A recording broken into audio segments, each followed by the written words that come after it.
Territori shqiptar për datën 27 prill 2026 do të karakterizohet nga kushte atmosferike relativisht të paqëndrueshme me alternime mes kthjellimeve, vranësirave dhe rreshjeve të izoluara. Paraditja do të ketë vranësira të pjesshme në shumicën e territorit, ndërsa në disa zona priten rreshje shiu.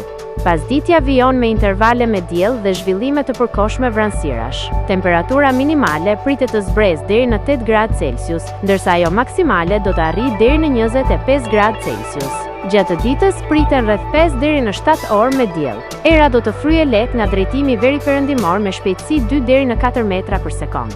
Deti do të ketë dallgëzim të ulët rreth 1 deri në 2 ball. Indeksi ultraviolet për Tiranën pritet të jetë mesatar rreth 5. Sipas të dhënave astronomike, lindja e diellit në Tiranë do të jetë rreth orës 5:37 minuta, ndërsa perëndimi rreth orës 19:40 minuta. Temperaturat minimale dhe maksimale për disa qytete kryesore të Shqipërisë do të jenë si më poshtë: Shkodër 16 deri në 25 gradë Celsius,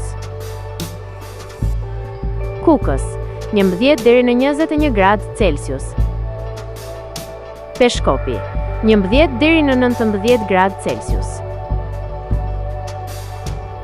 Tiranë 16 deri në 25 gradë Celsius, Durrës 14 deri në 24 gradë Celsius, Kavaj 13 deri në 23 gradë Celsius, Elbasan 16 deri në 25 gradë Celsius, Berat 15 deri në 24 gradë Celsius, Korç 8 deri në 16 gradë Celsius, Vlorë 15 deri në 21 gradë Celsius, Gjirokastër 15 deri në 23 gradë Celsius, Sarandë 15 deri në 23 gradë Celsius.